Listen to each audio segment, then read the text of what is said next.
नमस्कार, भाई साहब Bhardwaj from Madhya Pradesh.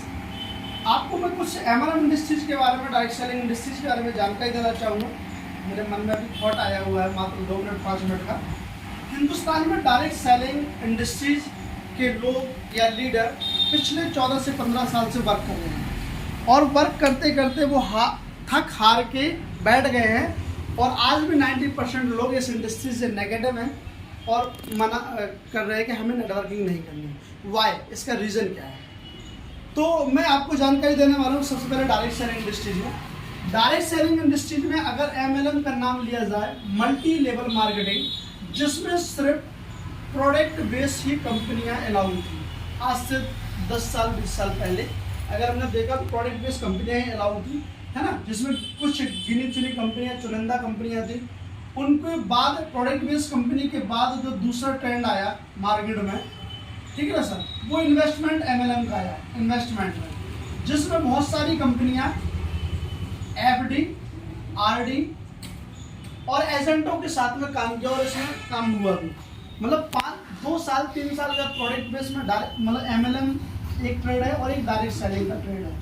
Direct selling का जो कि प्रोडक्ट बेस में रहा है, इनका एक कंटिन्यूस प्लान रहा है, सारी चीज़ें प्रोडक्ट रहा है, लेकिन मार्केट से इतना महंगा प्रोडक्ट रहा है कि लोगों के ड्रीम को जगा के सारी चीज़ें करके उस प्रोडक्ट को अप किया हुआ है और बेचा गया है। लेकिन वहाँ पे लोग उस प्रोडक्ट की वजह से नहीं आए कि भाई साहब प्रोडक्ट हमें अच्छा लगा, आपका 2000 का है, 5000 का है या 2500 का है और हमें इनकम से कोई मतलब नहीं।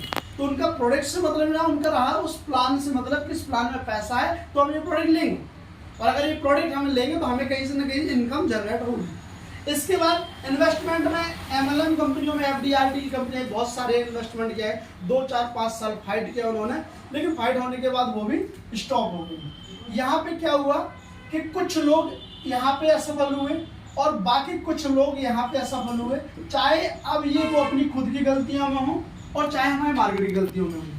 अब मैं आपको सीधी सीधी बात ये कहना चाहता हूँ कि यहाँ से जो लोग असफल हुए, 1000 लोगों में 2 लोग सफल हुए, उनकी बात पे किसी ने गौर नहीं किया, लेकिन जो 1000 लोग हमारे आसपास पड़ोस के लोग असफल हुए, उनकी बातों पे सभी ने गौर किया। बोला कि भाई मैंने तो बोला था कंपनी में ज्वाइन मत करो, ऐसा होगा। इसके बाद सबसे बड़ा धक्का जितने एजेंटों को और पैसे वालों को लगा है कि इन्वेस्टमेंट कंपनियों में पैसा गया, वहाँ पे पैसा भी डूबा और जो एजेंट थे, एक रोजगार युक्त एजेंट थे, उनको भी डूबा।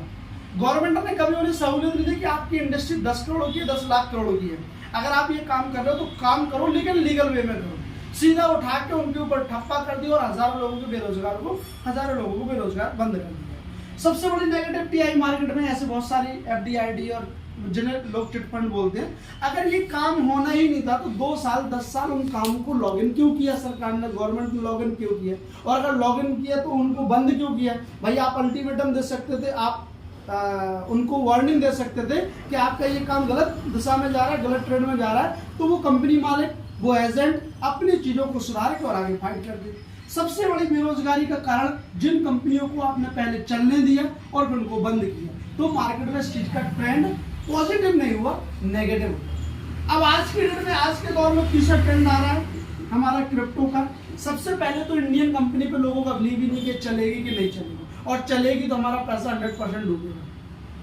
तो अब लोग क्या है, जो काम करने वाले जो इन्वेस्टर हैं, वो क्या कर रहे हैं, विदेशी कंपनियों की तरफ सर्वाइवल कर रहे हैं। चाहे कंपनी सॉफ्टवेयर यहीं का हो, चाहे डिजाइनिंग यहीं की हो, लेकिन वो अगर दुबई से, जर्मनी से, यूएसए से, कहीं से भी कंपनी अगर लॉन्च है तो व्यक्ति बड़े हंस के अपना पैसा लगाता है और लगाने के बाद वो चाहे डूबता है या प्रॉफिट करता है, फिर भी किसी से नहीं बोलता है कि मैंने पैसा लगाया या मेरा पैसा डूबा हुआ। ये उसकी मजबूरी है, क्योंकि यहाँ लॉ ही नहीं बना हुआ है। अब ये लॉ क्रिप्टो का 1 साल में बने, 2 साल में बने, 10 साल में बने, जब तक तो एक जो पीढ़ी है हम लोगों की, यंग जनरेशन की पीढ़ी, उसका 5 साल नुकसान होने का मतलब है कि उसकी आर्थिक आमदनी का नुकसान होना, वित्तीय संकट का होना, वित्तीय चीज़ों का होना, और इसके लिए कोई गवर्नमेंट जिम्मेवार नहीं है, ना ही जिम्मेवारी लेने के लिए तैयार है कि हाँ भाई पढ़े लिखे युवा वर्ग बेरोजगार हो रहे हैं, बने बनाए एजेंट जो मोटिवेशन है, जो सारी चीज़ें, वो भी बेरोजगार हो रहे हैं, और नेटवर्कर तो ऑलरेडी बेरोजगार हो रहा है, क्योंकि जिसने मार्केट में 10 से 15 साल दिए हैं और वो कहीं एक जगह स्थायी सफल नहीं है, एक जगह स्थायी उसका रीजन नहीं है।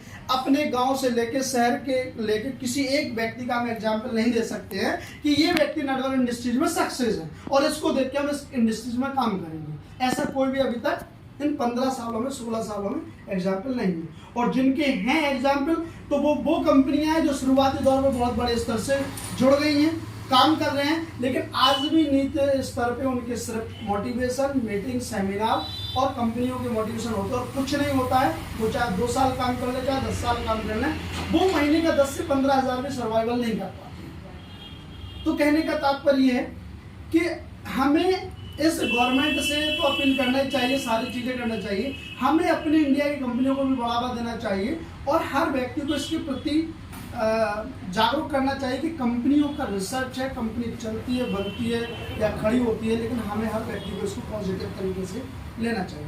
बाकी इसके बाद में मैं दूसरा पार्ट भी आपको कंपनी का दूंगा। Thank you.